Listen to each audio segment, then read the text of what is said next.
Olá, muito boa tarde, bom dia, boa noite, dependendo de onde me estiverem a ver. O meu nome é Isabel Guimarães e, antes de mais, quero agradecer à Associação Portuguesa de Terapeutas Holística, à APORT, esta oportunidade de me levar a vocês esta investigação que fiz sobre a naturopatia e tudo que está ligado à DPOC, que é uma doença pulmonar obstrutiva crónica com efizema, e irei apresentar um caso real tendo como base também de estudo da minha tese do mestrado em naturopatia e também de terapias alternativas e medicina complementar da INESEM, que foi onde eu realizei o meu curso. Vou partilhar com vocês a tela para poder seguir com a estrutura que criei, de forma a conseguir-vos transmitir um bocadinho do que foi esta investigação e também, ao mesmo tempo, levar a vocês um bocadinho como é que os produtos homeopáticos e alguma da sua composição, em termos de alguns produtos muito ligados à homeopatia, e também à fitoterapia, entre outros, como também à aromaterapia, e ajudaram-me a levar a diminuir os sintomas provocados por esta doença, que está muito ligada à obstrução crónica de tudo aquilo que são as trocas. As trocas de dióxido de carbono com o oxigênio, a obstrução das vias aéreas, com inflamações constantes, provocando também a obstrução do próprio as alvéolos, provocados pelo efizema e que cada vez mais, em termos de estatísticas, como vou mostrar um bocadinho à frente,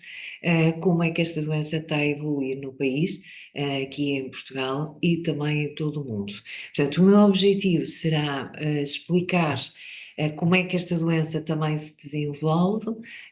quais os fármacos que são usados também em termos de medicina tradicional e, obviamente, como todos os fármacos têm as suas consequências em termos de tomada prolongada no organismo e quais são essas,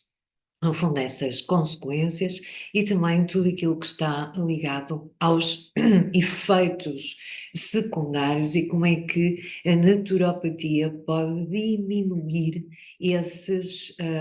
efeitos secundários que são provocados pela própria doença, pela doença pulmonar obstrutiva crónica com enfisema.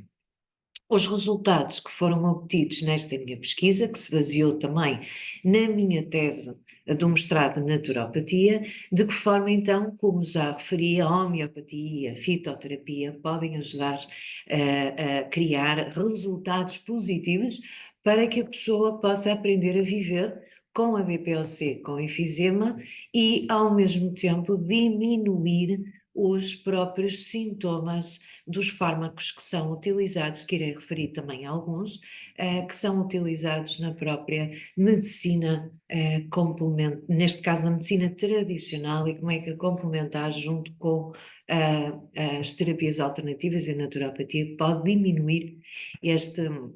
esta doença que acaba por ser, como já referi, e é definida aqui em Portugal pela Sociedade Portuguesa de Pneumologia, que menciona muitas vezes que existem muitos casos em que a obstrução é progressiva, embora muitas vezes possa ser parcialmente reversível, ou também acompanhada de hiperresponsividade brônquica. No fundo, a bronquite crónica é diagnosticada pelo médico e é definida pela presença, portanto, de tosse produtiva ou pelo menos durante 3 meses ou 2 anos consecutivos. Portanto, não é porque temos uma bronquite que vamos evoluir para uma doença pulmonar obstrutiva crónica ou para o efizema. Portanto, isto é preciso haver pelo menos, conforme as estatísticas e os estudos que existem, principalmente de referência da Sociedade Portuguesa de pulmonar, de pneumologia, desculpem, aqui de Portugal, podemos referir então que nestes casos o efizema também é definido como o alargamento de espaços aéreos distais aos brônquios terminais, devido à destruição das suas próprias paredes e também tudo aquilo que não é substituído pela própria fibrose.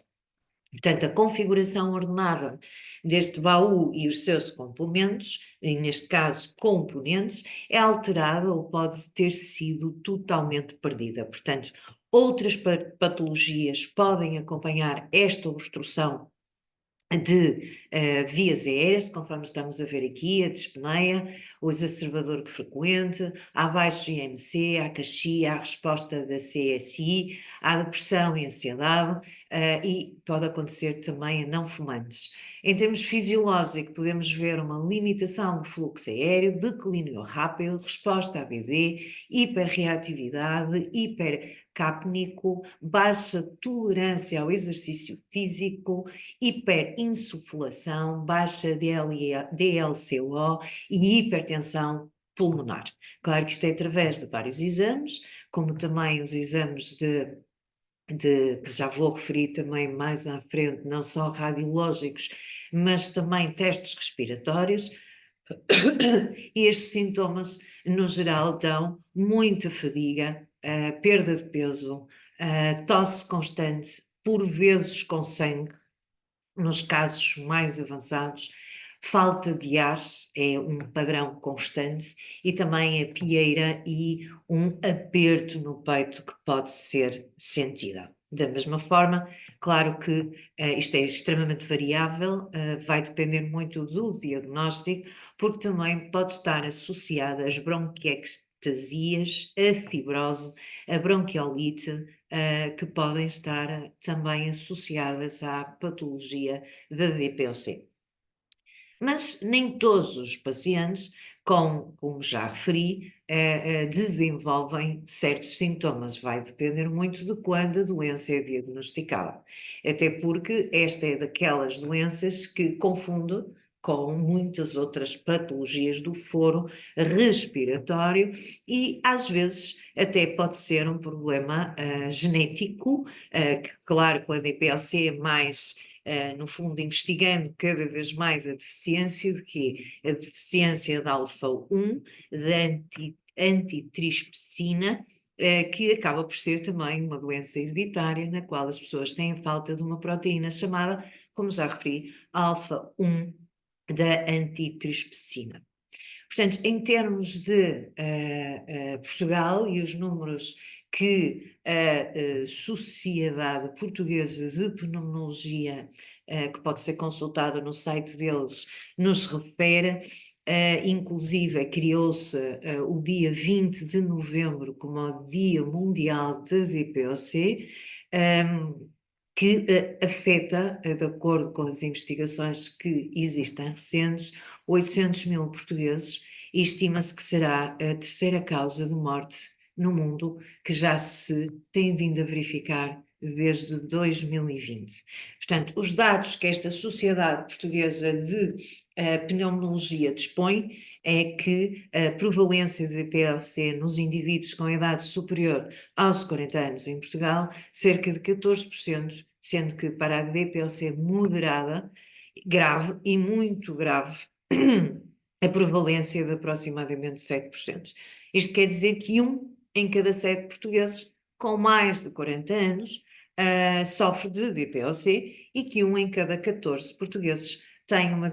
DPLC que no mínimo é moderada, podendo ser a grave ou muito grave. Portanto, apesar de ser uma das principais causas de morte em Portugal, de acordo com o Observatório Nacional das Doenças Respiratórias, a DPLC foi responsável, por exemplo, em 2016, por 2.791 óbitos, 20,7% das mortes foi registada por esta doença respiratória. Portanto,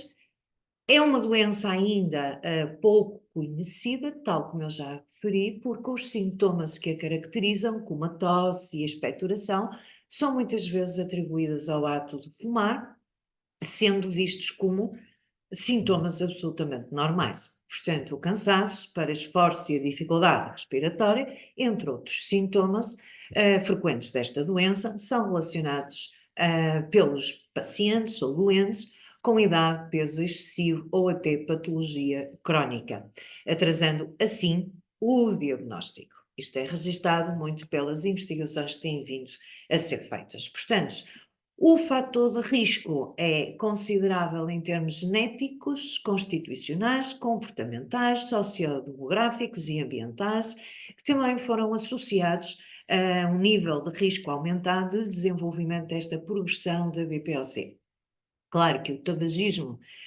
e a função pulmonar basal são incontroversos e ambos são suscetíveis a medidas individuais e comunitárias para prevenir a doença. Se já, no fundo, desenvolvemos a DPOC, a doença pode não progredir com a cessão tabágica e o tratamento correto. Quanto ao fumo passivo, também ainda não se sabe se causa a DPOC, mas o fumo passivo tem, lógico, mais propensa a pessoa a ter mais tosse ou até mesmo corrimento pulmonar. Portanto, atualmente são múltiplos os fatores, até devido à poluição que cada vez temos mais no nosso planeta, que podem condicionar este desenvolvimento da DPOC e tudo isto são fatores que se vão diagnosticando ao longo do desenvolvimento do próprio paciente, em termos de quais são os fatores de risco que ele está sujeito e procuramos tentar que haja pelo menos um ajuste, como por exemplo, evitar locais onde se tem o ar-condicionado ligado, principalmente locais onde o ar-condicionado não tem os filtros limpos, locais onde exista muito pó, porque é nocivo, obviamente, o pó à irritabilidade, ter muito cuidado, obviamente, com as alterações de temperatura, devido sempre a tudo aquilo que são as épocas propícias para as gripes, ou seja, a prevenção aqui é muito importante e falarei um bocadinho mais à frente, visto que quando se chega a esta suspeita também já existem evoluções que podem levar, por exemplo, também a doenças cardiovasculares, quando estas comorbilidades estão associadas e também à deformidade da caixa torácica, entre outras, conforme podem verificar neste estudo que fui desenvolvendo e que também dispneia pode também fazer aumentar o esforço que a pessoa exerce para poder respirar e ter uma maior expansão pulmonar. Vamos então nos debruçar com este caso real. Eu decidi vos trazer o caso real que tenho, ao qual assumi não só no meu mestrado, mas também na tese que apresentei, mas também publicamente. Ou seja, este é o meu próprio caso real, nada melhor do que termos nós próprios a nossa próprio testemunho, que me foi diagnosticado com cerca de 42 anos, onde todos os sintomas já estavam no seu limite, incluindo a expectoração com sangue, e não exagerado, mas já estava a comunicação, a respiração, todo o meu corpo físico já estava bastante debilitado. Deixei prolongar, porque achei sempre que fosse do tabaco. Sim, também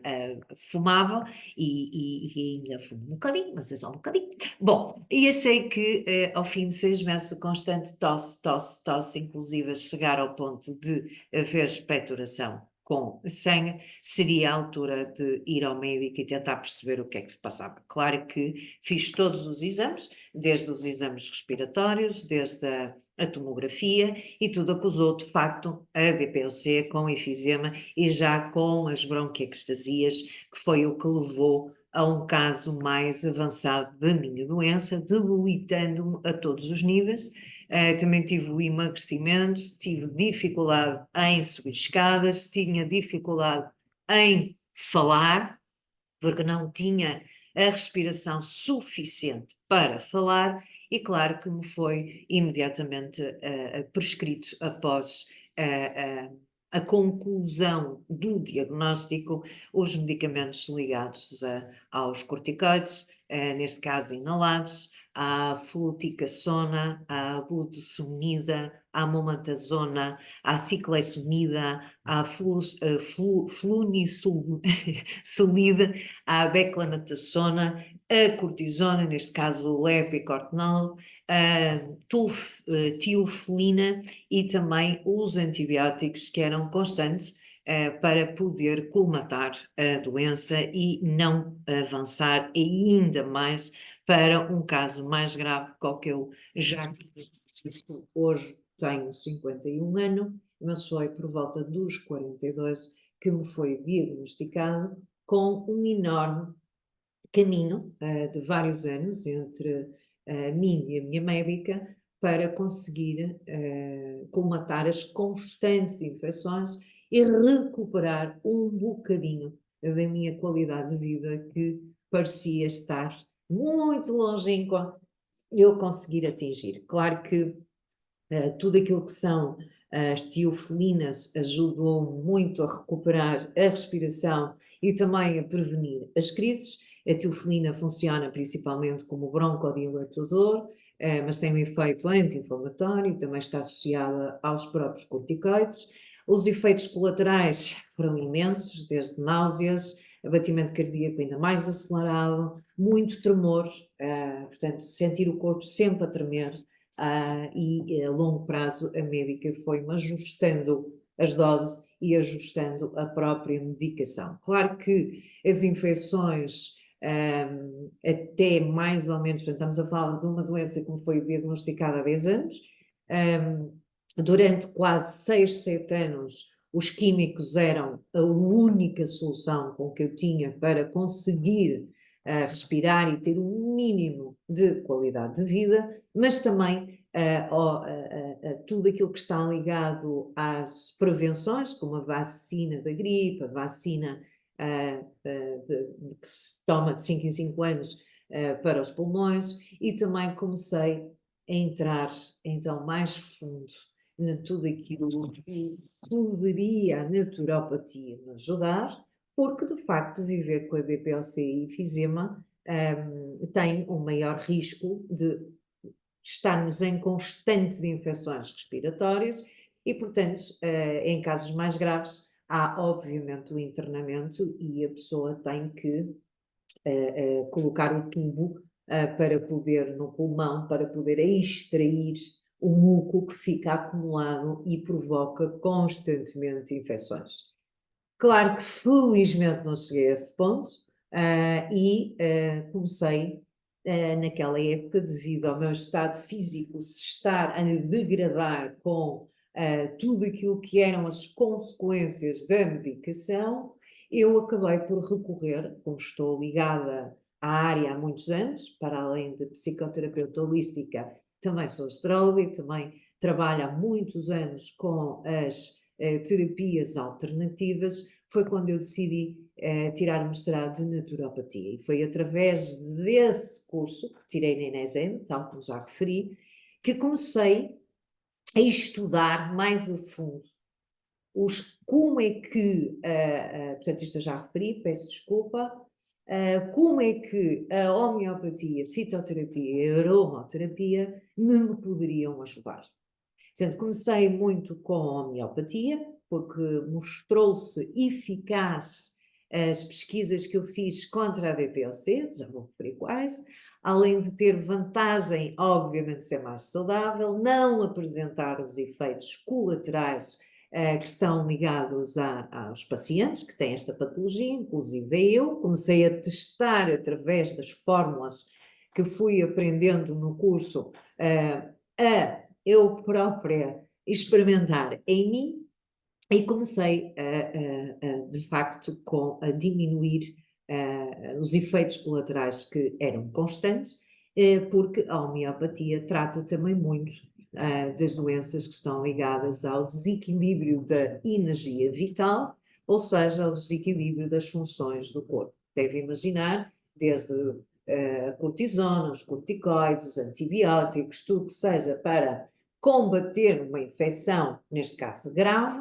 acaba também por nos trazer consequências muito sérias no nosso corpo físico e na nossa energia vital. Portanto,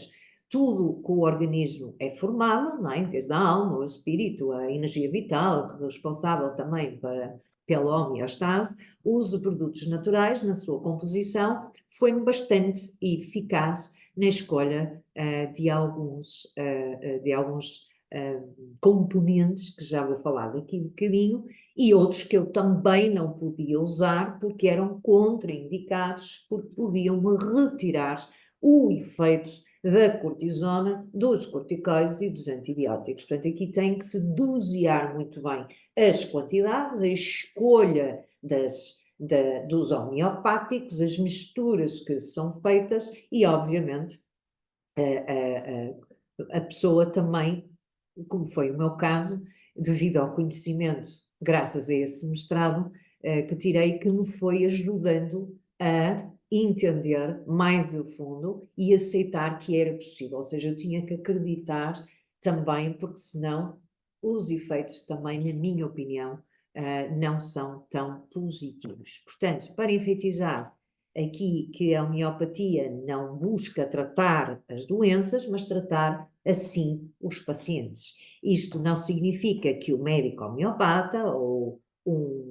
um outro terapeuta da área da naturopatia não reconheça a doença e não a queira curada, mas é que a doença faz parte, obviamente, do indivíduo e deve ser tratada como um todo. Aqui foi a vantagem que eu mais encontrei na naturopatia, é que nós tratamos o ser como um ser holístico. Daí depois, cada vez mais, o meu desenvolvimento na área da neuropsicologia e da psicoterapia holística para podermos tratar o nosso paciente num todo. E isso eu fiz comigo própria, o que me ajudou, obviamente, a diminuir os sintomas, salvaguardando sempre que a homeopatia não trata a DPOC, mas sim a pessoa que tem a DPOC. E agora vocês diziam assim, ok, mas qual é a diferença? Muito grande.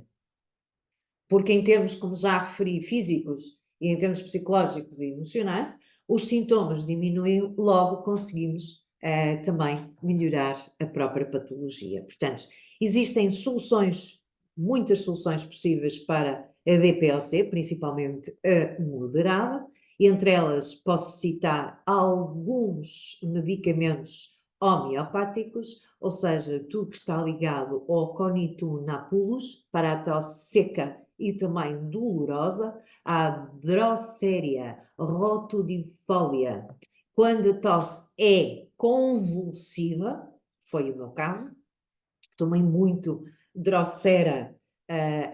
rotidifolia,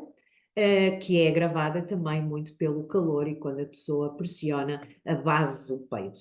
A IPK cuianha, que é quando há náuseas e dificuldades respiratórias, e a hidratis de canadensis,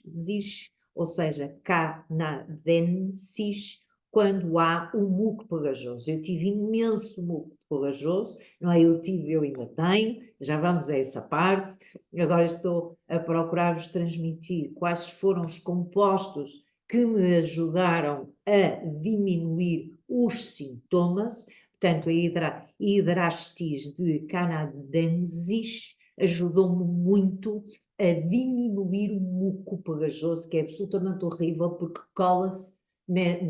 nesta zona toda da traqueia e obstrui completamente a nossa capacidade de respirar, desculpa, e de comunicar. E também tudo isto ajudou-me com a Senega. A Senega é muito boa para a expectoração, principalmente a expectoração difícil e, claro, com pessoas com mais idade. Portanto, aqui a Senega eu testei um bocadinho, mas depois diminuía porque fui para o outro que já vos vou dizer qual. Portanto, para o meu caso, que acabou por ser diagnosticado uma DPOC com enfisema crónico, ou seja, aprender a viver com a doença, então eu recorri, assim que o diagnóstico foi mais conclusivo, à Brionia alba quando o catarro está congestionado no peito. Eu tinha dores horrorosas no peito, ainda hoje tenho, mas muito menos, quando o muco a infecção se acumula no próprio pulmão. Portanto, há uma dor muito violenta, vê se vamos ter um ataque cardíaco, e não é o muco que está ali muito espesso, e então a Brioni alba ajudou-me muito, e claro, o ferrum fosfifórico 1 quando eu tinha febre, porque obviamente que o estado depois febril vai agravando ainda mais toda a situação, como a rouquidão e também a tosse com o muco amarelo e às vezes também verde. Portanto, aqui é muito bom o yerba moura, e claro que quando todo o caso, por exemplo, pode acontecer, é mais raro, mas pode acontecer também para crianças, embora haja muitos poucos casos. Porquê? Porque também é confundido muito com asma e com a própria bronquite crónica. Portanto, nas pesquisas todas que fiz e em tudo que eu experienciei em mim, vou-vos dar mais alguns nomes que estão ligados ao amónio cáustico D2, isto tudo ligado à homeopatia, à beladona D2 também, à briónia D2, ao Brasil camomila D2, ao Cactus coccus D5. Temos de ter muito cuidado com as dosagens. As dosagens têm que ser baixas devido a não tirarmos o efeito dos fármacos que tomamos relacionados com a medicina tradicional, porque na realidade tudo é químico, mas há os químicos produzidos em laboratório e há os químicos mais naturais. Portanto, o cuprum sétium D10, a Drosseria D2, a Ipecac D3, o Timo vulgar D2, o Chajarcum tostum, o Brasil Edanolo e a Aqua, purificados na forma de um xarope chamado R8, que é de fabricação alemã, que foi um dos xaropes que mais me ajudou até hoje, que é o Jutocin. É dos que eu mais aconselho, foi os que mais me aliviou devido a toda esta composição que ele tem de homeopáticos, e tenho vindo, sempre que tenho algum sintoma de que vou desenvolver a infecção, eu tomo pelo menos 3 vezes por dia uma colher de chá, e revelou sem dúvida nenhuma um excelente homeopático que me ajudou a diminuir bastante o leite. Dentro destes, claro que tudo que está ligado também à fitoterapia e à aromaterapia, que sabemos que a fitoterapia também é uma aplicação científica moderna submetida a imensos testes de controle científico, ou seja, a fitoterapia identifica os componentes ativos de cada planta, explica a forma como as plantas medicinais atuam no corpo humano, e a partir disto elas podem ser industrializadas e transformadas em medicamentos, como conhecemos, na forma de cápsulas, de granulados, de comprimidos, de xaropes, e a sua extração e composição dos fitoterápicos, desculpem, fitoterápicos, tudo que esteja ligado a um rigoroso, obviamente, controlo de qualidade, e as partes ativas do extrato dessa planta podem estar, por exemplo, nas raízes, nas partes aéreas, nas folhas ou nas flores, que reúne em quantidades muito pequenas as substâncias cicatrizantes, ou seja, onde se concentram de facto as propriedades terapêuticas. A extração destas substâncias segue 5 etapas específicas para alcançar o efeito terapêutico desejado, como temos a Kurgerding, a extração do solvente específico, a concentração, a secagem e, claro, a vácuo, a secagem convém que seja a vácuo, e o encapsulamento. Portanto, a fitoterapia trabalha com milhares de plantas e centenas de fórmulas que são rigorosamente elaboradas e que passam, como já falamos, muito por esta nova ciência moderna que ajuda bastante. Portanto, tudo para poder-vos explicar que, ao mergulhar a fundo nestes componentes, ao começar a ir mais fundo neste conhecimento da naturopatia, durante cerca de 2 anos eu fui testando constantemente o uso, por exemplo, de cápsulas de valeriana, que me ajudaram a acalmar, e quando começo a entrar, por exemplo, num estado mais de gripe, obviamente que é conhecido de todos um antibiótico natural que é a própolis, e aí eu vou ao extrato da própolis, evito que seja própolis em medicamento, porque no meu caso funciona muito tudo aquilo que é homeopático, portanto funciona melhor em mim, no meu corpo, a homeopatia, portanto tudo que seja em gotas e também com outros componentes juntos, como por exemplo a própria equinácea, que é extremamente positiva para evitar que haja uma infecção maior. Claro que não fiquei só por aqui, não é? Também, para além daquele excelente xarope que vos apresentei do R8, que é alemão, está ligado ao médico que todos devem conhecer, ligado também a estas diminuições de muco, secreção, asfixia, principalmente gerando crises absolutamente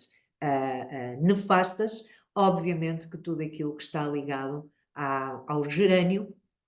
que são plantas que ajudam muito através da inalação ou muitas vezes até a cheirar ou a queimar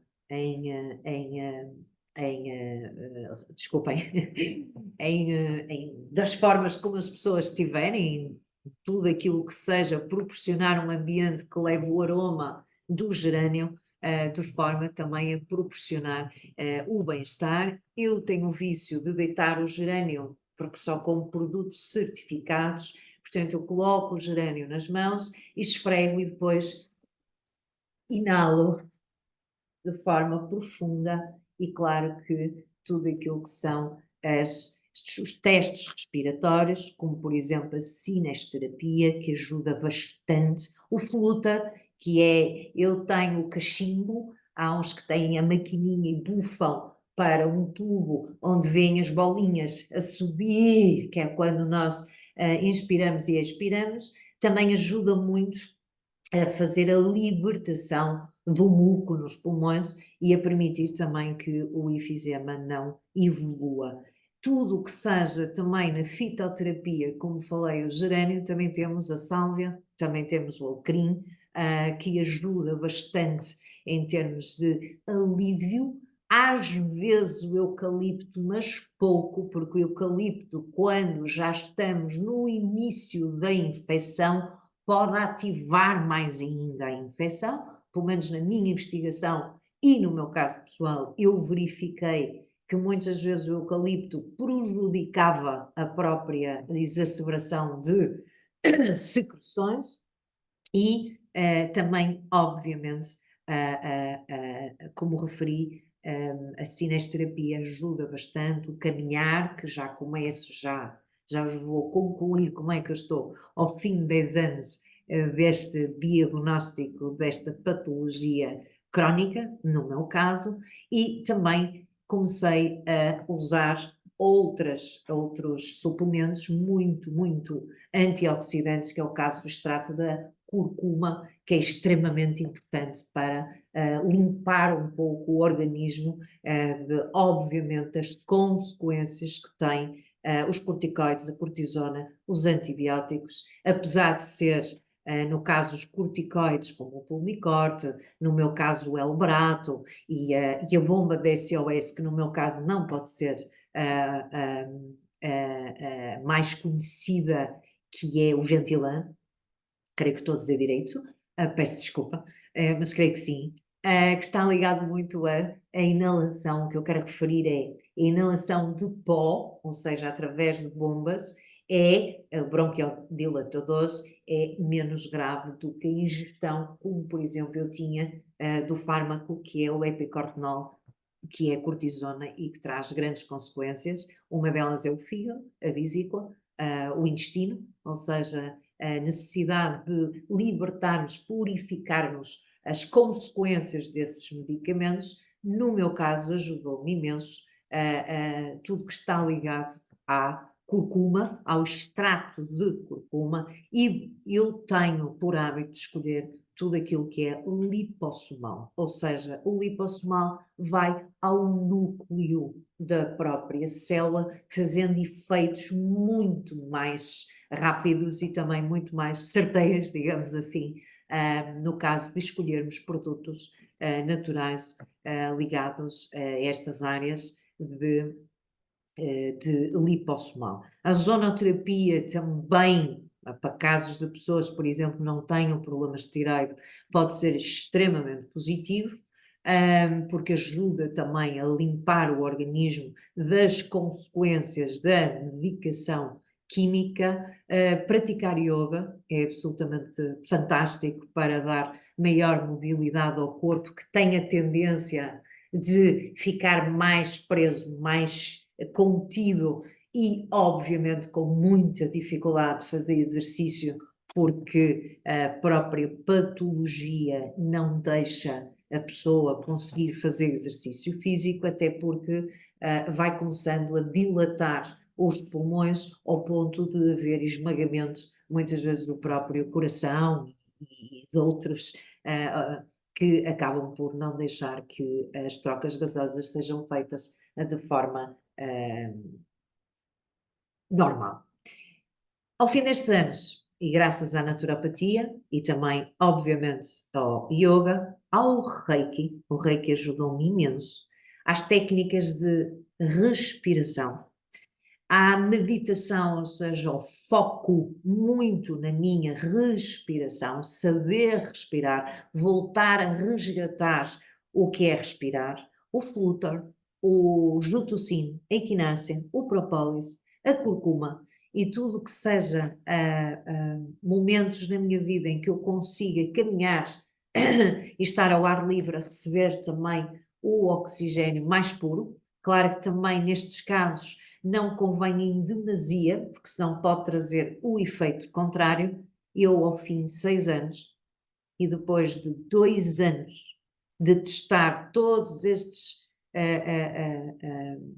indicadores que vos falei, todos estes produtos, desculpem, da naturopatia, da homeopatia, fitoterapia, reiki, yoga, etc., como acabei de resumir, eu diminuí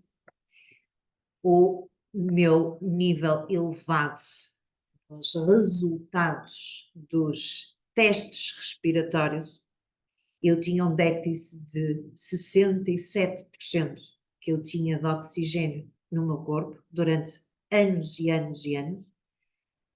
Tinha imensa dificuldade em falar, em caminhar e em ter uma vida minimamente com qualidade, e ao fim destes anos, e nos últimos principalmente 2, ou seja, há 10 anos diagnosticaram uma doença, que eu vou fazer 52, há 6 anos após isso, 6 anos após a minha doença, eu entro no conhecimento mais profundo da naturopatia e, portanto, há 2 anos que eu estou com 78% de oxigênio no corpo, o que é muitíssimo bom.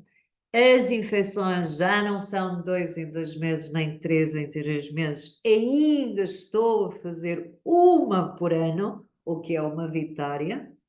Consegui e consigo dar aulas, fazer consultas, fazer palestras, participar em congressos, ajudar os outros, porque tenho o meu gabinete em Vila Nova de Gaia, em Portugal, onde trabalho precisamente nesta área também, mais na área da vertente da psicoterapia holística, com o componente todo da naturopatia, homeopatia, fitoterapia, mas num sentido muito de ajudar as pessoas mais no todo, no seu sentido holístico, e claro que todo este profundo conhecimento também da anatomia humana, que ajuda bastante também a entendermos, tem sido um grande caminho e seguindo, obviamente,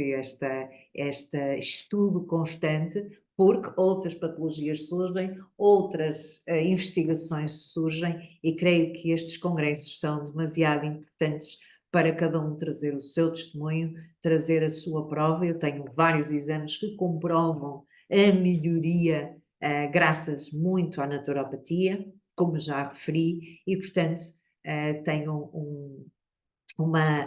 obviamente uma visão sobre a naturopatia bastante positiva, e que vou continuar nas minhas investigações, nas minhas pesquisas, e quero agradecer mais uma vez esta oportunidade e espero que tenha sido útil para vocês, tal como tem sido para mim na minha vida e com os meus clientes, pacientes, e mais uma vez quero agradecer este honroso convite e espero vos ver numa próxima. Muito obrigada e até breve.